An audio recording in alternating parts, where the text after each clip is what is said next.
Halo sahabat Jari Pelawi Chess, saya memperkenalkan yang sudah tidak asing lagi. Ding Liren ini juara catur dunia teman-teman. Dan kali ini dia harus melawan teman senegaranya sendiri, Bai Jinsi, China Chess King Rapid 2024. Bagaimana kebrutalannya teman-teman? Dengan sangat mudah dia menaklukkan lawannya. Padahal Bai Jinsi ini adalah Grandmaster Cina yang terbaik mungkin, nomor 2. Simak pertandingan ini, siapkan konsentrasi tinggi. Bagi kalian yang baru bergabung di Jari Pelawi Chess, jangan lupa tombol subscribe dan nyalakan loncengnya. Selamat menyaksikan. Ding Liren memegang buah putih. Dia memulai dengan pion C4, English opening. Bai Jinsi membalas pion C5, variasi simetris. Tetapi setelah 3 langkah ke depan, putih kuda F3, hitam kuda F6, dan putih kuda ke C3 berubah variasi menjadi 3 kuda. Bagaimana kita mempelajarinya teman-teman? Di sini hitam, pion E6, Ding Liren, pion G3, persiapan gajah Fianchetto. Setelah hitam pion D5 mengajak pertukaran, Ding Liren menyambutnya. Pion tersebut dipukul dengan pion. Pion D4 dimainkan, terus mengajak pertukaran. Diabaikan, kuda dimainkan ke C6, Ding Liren, pion A3 menghambat pergerakan kuda. Tetapi Bai Jinsi langsung eksekusi pion disambut dengan kuda, dan di sini gajah ditempatkan ke C5. Posisinya, Ding Liren menunjukkan pertahanan teman-teman. Di sini langkah posisional, gajah. Dan gajah ditarik mundur ke B6. Ini sangat tepat. Karena apabila langkah salah teman-teman, kita pelajari. Andai saja gajah tidak dimainkan, tetapi rokade sayap raja. Ini akan dimanfaatkan oleh putih. Langkah pertama, mengeksekusi kuda. Disambut jelas dengan pion. Akan unggul 1 perwira. Gajah pukul gajah. Mengancam benteng. Tetapi sekelas Grandmaster asal Cina Bai Jinsi melihat ini dengan jelas. Penempatan gajah ke B6, lalu Ding Liren gajah ke G2. Persiapan mungkin untuk rokade sayap raja, begitu juga dengan hitam. Tetapi Bai Jinsi tidak ingin itu terjadi terlebih dahulu. Penempatan kuda ke G4 mengancam gajah. Ding Liren mengabaikannya, memukul pion dengan kuda. Kembali kuda pukul gajah dan disambut dengan pion. Karena apa teman-teman? Kuda tidak akan mungkin disambut dengan kuda. Apabila ini terjadi, hitam unggul 1 perwira. Menteri langsung mendapatkan kuda. Bila berlanjut, menteri pukul menteri, gajah pukul menteri. Hitam pasti akan menang. Itulah sebabnya Ding Liren memukulnya dengan pion. Walaupun terlihat pion bertumpuk di jalur E, tetapi ada nilai plus. Jalur F nantinya bisa dikuasai oleh benteng putih. Dan nilai plus berikutnya, kuda sudah ditempatkan ke pusat, yaitu ke D5, yang ditopang oleh gajah yang ada di G2. Permainan berlanjut, hitam rokade sayap raja, putih juga melakukan hal yang sama. Bai Jinsi penempatan benteng ke jalur E, mengancam posisi pion yang ada di E3, dan Ding Liren penempatan benteng ke jalur C, yang nantinya bisa menopang ataupun menjaga pion yang ada di E3. Gajah ke D7, jelas teman-teman, benteng ke C3. Hitam, benteng ke jalur C kembali. Ding Liren menempatkan kuda ke B5. Ada problem, ada cakaran kepada 2 benteng di sini.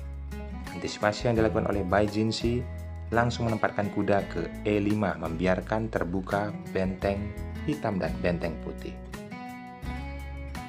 Ding Liren membalas situasi seperti ini, tidak penempatan kuda ke D5, melainkan dia memukul benteng dengan benteng dan dibalas dengan gajah.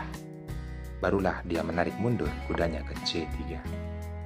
Permainan dilanjutkan, Bai Jinsi penempatan kuda ke C4, mengancam pion 2 kali yang ada di E3. Putih menyederhanakan permainan, pukul gajah dengan kuda, disambut dengan menteri. Ding Liren langsung mengaktifkan kuda ke D5, mengancam menteri, dan membiarkan pion B2 dimakan oleh menteri. Selanjutnya, Putih penempatan menteri ke A4 mengancam benteng dan akan mendapatkan pion yang ada di A7. Ditutup dengan pion B5. Giliran menteri memukul pion hitam. Di sini teman-teman terlihat ada pion F yang diancam dan dijaga dengan gajah, tetapi setelah kuda ke C7 mengancam benteng, jelas teman-teman, benteng yang diselamatkan, barulah kuda memukul gajah. Harus disambut dengan pion. Berikutnya, dingliren penempatan menteri ke E7, ada ancaman skakmat. Maka dari itu, Bai Jinsi langsung mengeksekusi benteng tempo skak dan dipukul dengan gajah.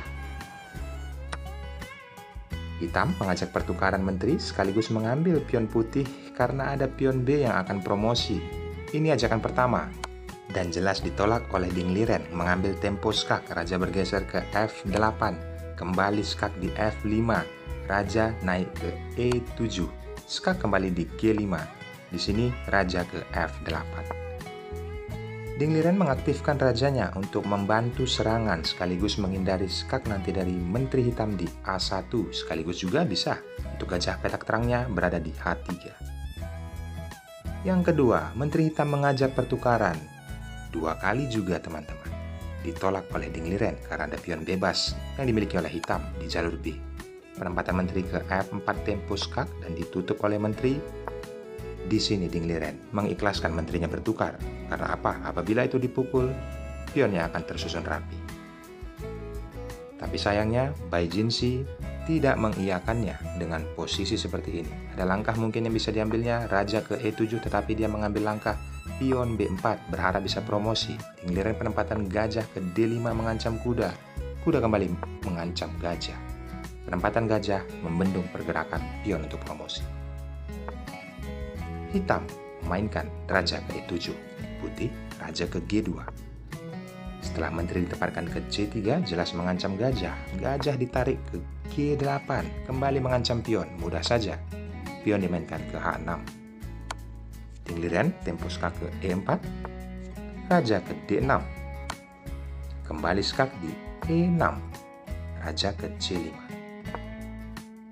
Pion E dimainkan 1 langkah. Dan di sini teman-teman, 4 kali sudah terjadi permintaan untuk pertukaran menteri.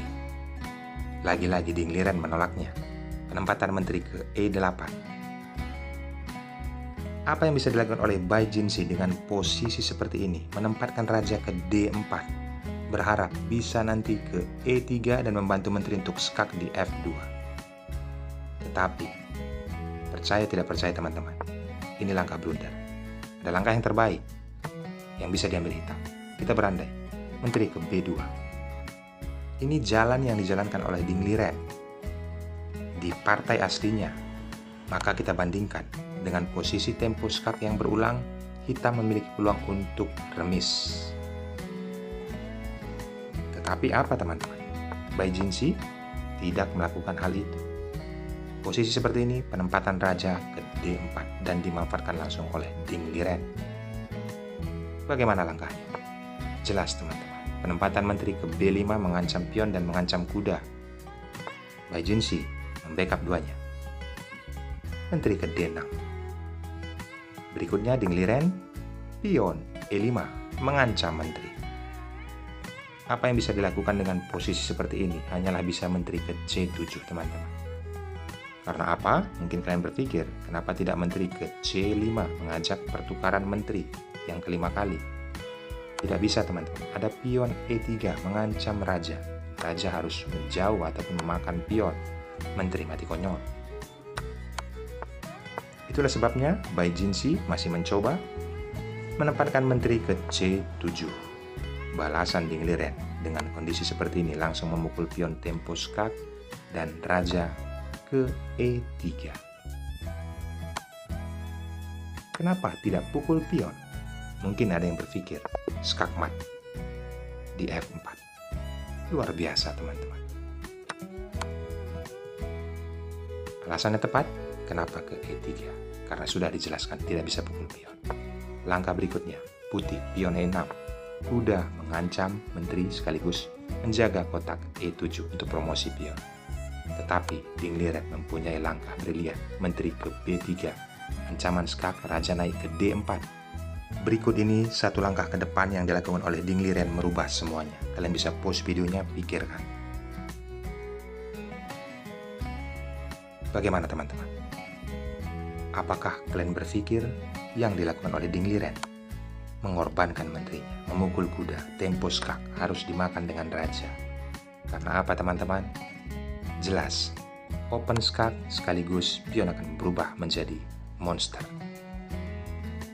Permainan masih berlanjut. Bai Jinsi, penempatan raja ke D6, tetapi langsung berubah pion tersebut. Tidak teman-teman, bukan menjadi menteri. Biar cepat dan akurat kemenangannya, tidak ada kata remis, langsung jadi kuda. Saat tempo skak raja bergeser, eksekusi menterinya. Setelah raja hitam pukul kuda, putih 100% akan menang. Saya akan menjalankannya, tetapi langkah yang sangat aman. Kenapa putih bisa menang? Ambil pelajaran pentingnya, saya sudah menganalisis jalannya pertandingan sesederhana mungkin, bukan pertandingan main-main yang diperlihatkan English Opening ataupun pembukaan Inggris variasi 3 kuda yang memberi contoh Ding Liren, juara catur dunia. Ucapan terima kasih dari kalian, Jari Pelawit Chess hanya mengharapkan subscribe dan nyalakan juga loncengnya. Berikan komentar yang positif agar channel ini bisa berkembang di dunia YouTube, khususnya percaturan Indonesia. Bagi teman-teman yang ingin mendukung channel ini juga bisa bergabung. Di samping tombol subscribe ada tulisan gabung. Bisa membayar iuran sebulan, 2 bulan, ataupun terserah kalian teman-teman. Bagaimana dukungan kalian kepada channel Jari Pelawit Chess agar terus memberikan langkah-langkah ataupun pertandingan pecatur dunia yang berkelas. Dari kata saya ucapkan thanks and God bless. Bye-bye.